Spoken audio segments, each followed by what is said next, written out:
Hello again, Nightmare Society. A big thanks goes to our producers for this week's episode. Danielle, Ginger, Mike to the D, Cat OJ, Devan, Savannah, PixeledDonut, Jeanelle, Michelle, Dianne, Joy, Josh, Shorty, Lauren, Ribecka, Araceli, KealaniHawaii, Obese J, KDP, Rory, and Caley. I also wanted to say hello to Kendra, who's our newest member of the Secret Handshake tier. Hey Kendra. If you're interested in joining the official Nightmare Society Campfire online, you can find us on patreon.com/Nightmare Society. It's a way you can show support for the podcast, or if you're just interested in bonus episodes, early access, and other creepy things I come across, that is where all of that is housed. Also, a big thanks goes to ProtoJ6950, user throwrhisaway, and user PM me please please for sharing their stories with us tonight. Don't forget to follow the podcast on Instagram at Nightmare Society Radio. Lately on Fridays we've been doing a fun poll where we ask people would you rather questions.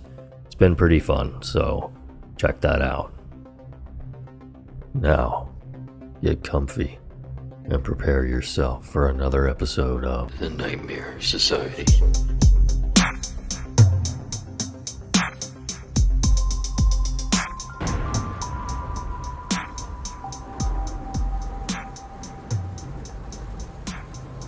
I'll start with I never believed in the paranormal.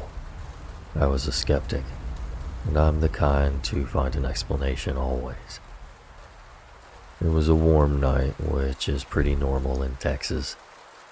We had just moved in with my wife's dad to get some relief from bills while we saved up for our own house. I hate the humidity, but on this night it got strangely cool in our room. My wife and I and son all sleep in the same room. Countless nights my wife and I would talk about how we felt something was staring at us while we slept. The bedroom door would even creak closed sometimes, but we would just think logically, oh, it's the house, it's unlevel. On this cool summer night, we woke up to my son's cries. He's quite young, but luckily we never had problems putting him to sleep. I went to use the restroom while my wife tended the baby. As I come back, my wife was standing beside the crib, letting me get into bed. It's pretty usual when she does this. Only when I got into bed, she was already laying in the bed. I instantly looked up at my bedside because I know someone was just standing there. I couldn't sleep right the rest of the night. The next day I was off from work and my wife wasn't, so it was just me and my boy. I was doing something in the kitchen, probably cooking for us or something, and I see him in my peripheral. I tell my son, "Hey, get away from the fireplace, please." We never wanted him near there because we were afraid he would trip on the stone and get hurt. He does not respond, so I walk over only to find that he was still in his playroom. What did I see? I have good vision, never needed glasses or anything like that. Maybe I was still shook up from what happened the night before. I'm not easily scared, but this encounter had me sleep with my boy's nightlight on for about 3 nights. Because if I didn't, I would see the image of someone or something standing in the doorway, peeking in at me.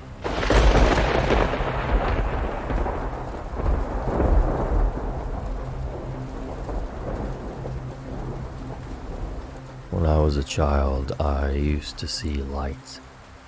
I lived out in the country on a farm in Washington State, out near Beacon Rock. I remember one night looking out at the pasture from the front porch. I thought I was looking at the full moon, but it kept getting bigger and was moving left to right over the tree line. I turned around to go get my brother, and when we came back, it was gone. He thought I was messing with him and punched me in the arm. That next week, I went out to camp in the woods.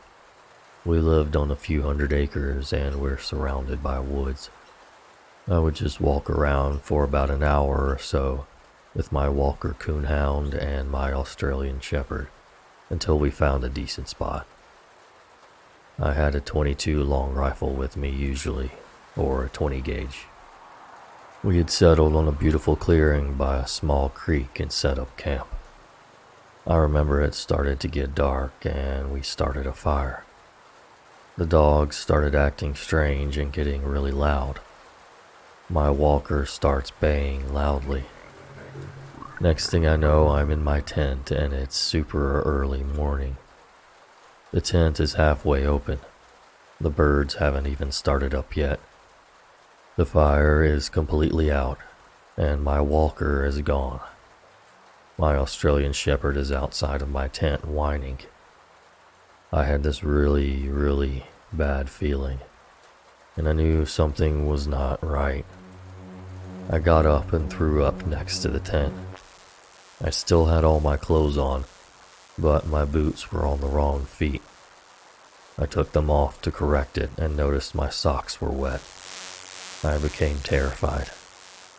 This was a new feeling in the woods for me. I was about 11 years old and had been in the woods most of my life.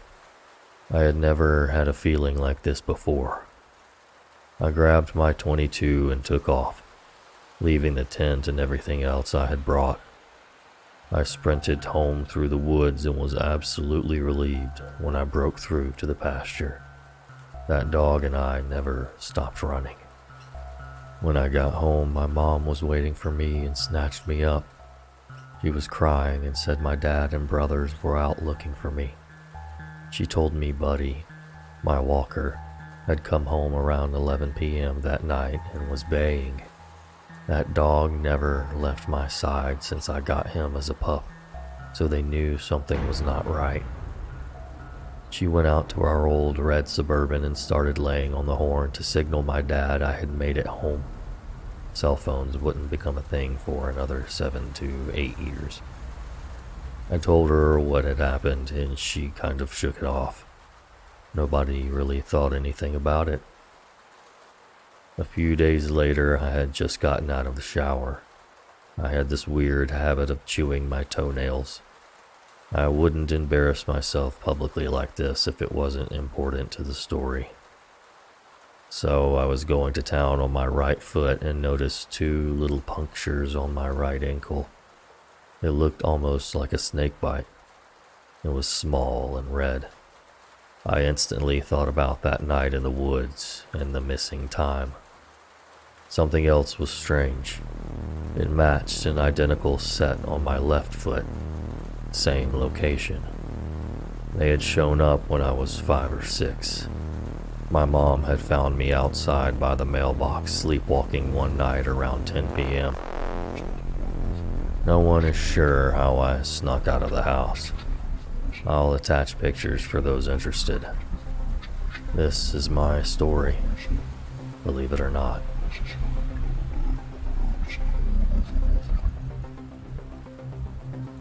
You can find the photo on Instagram at Nightmare Society Radio. Also, we're doing a giveaway for reaching 250k in downloads last week. So, if you're interested in entering, go over to at Nightmare Society Radio on Instagram and find out what that's all about.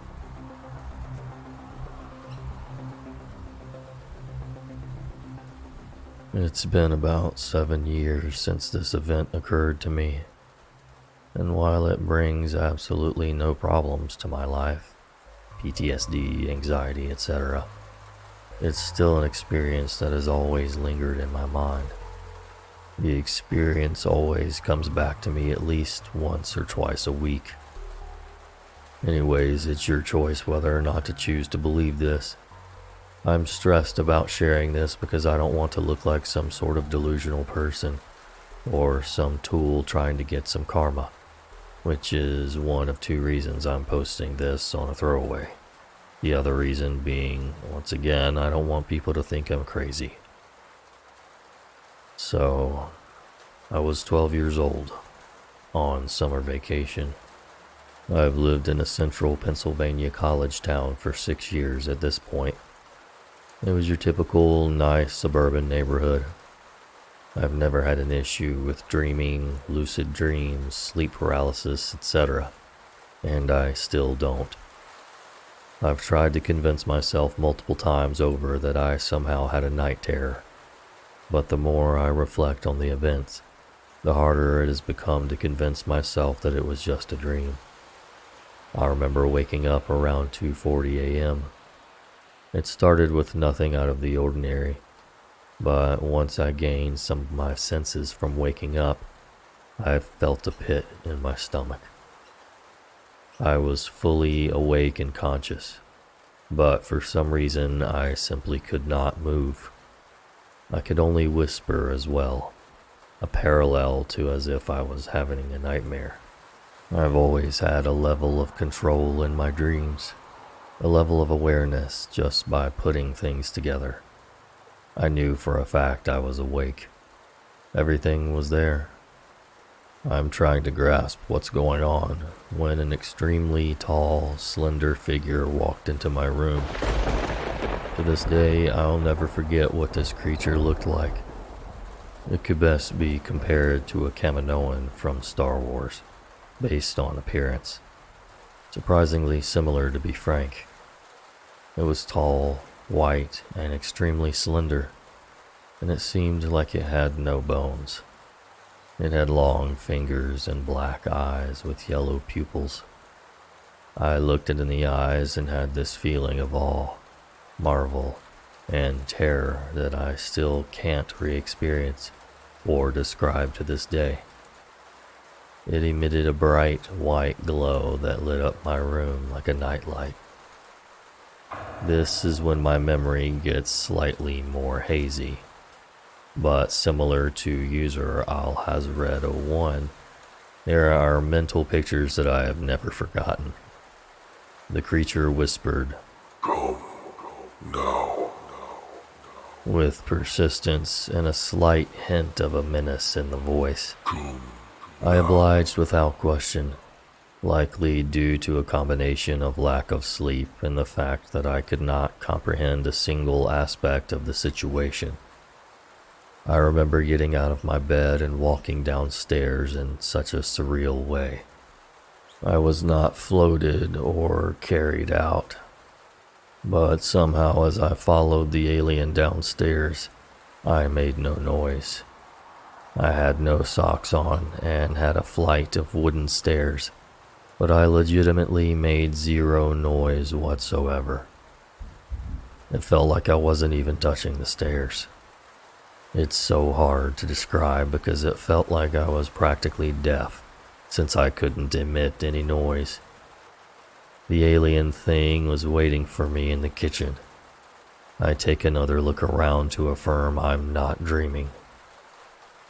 I see my dog at the end of the kitchen, shaking, tail between her legs. She only made small whimpers, but somehow did not bark or growl. By this point, I'm sweating profusely. I can feel my body, and I've run out of excuses that I was dreaming. I see the alien standing there, almost looking indifferent.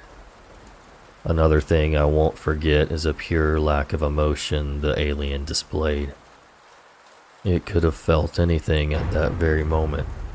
I would never be able to guess what it was thinking. Out of nowhere, I decided to tell it a single sentence, the only thing I ever said to it. I don't want to. I felt raspy, exhausted, and sick to my stomach because of all the events.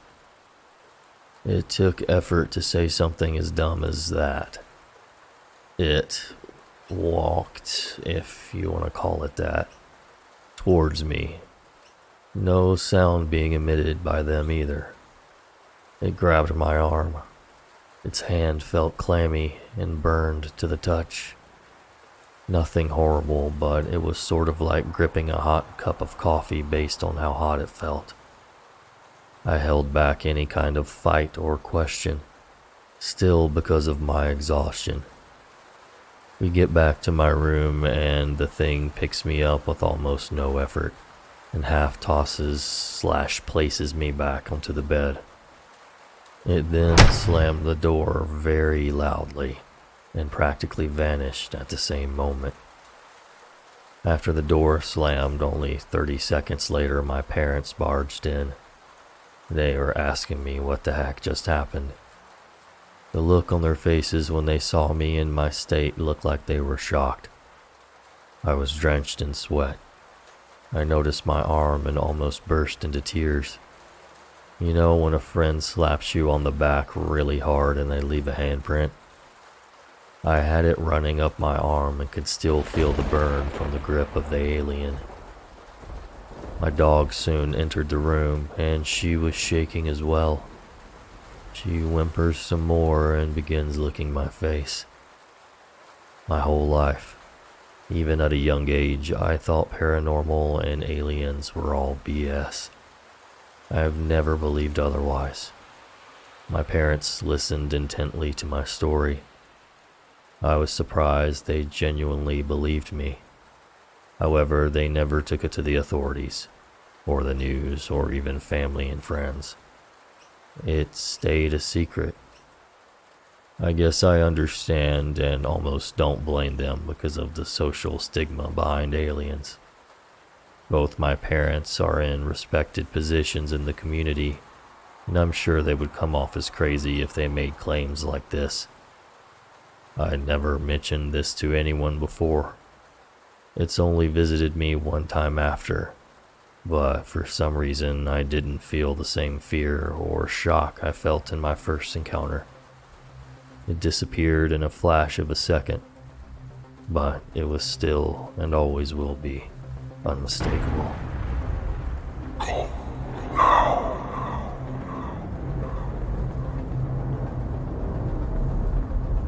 Thanks so much for listening.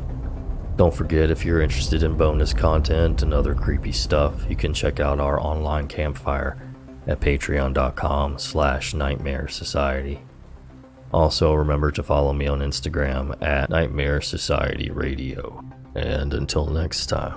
Sweet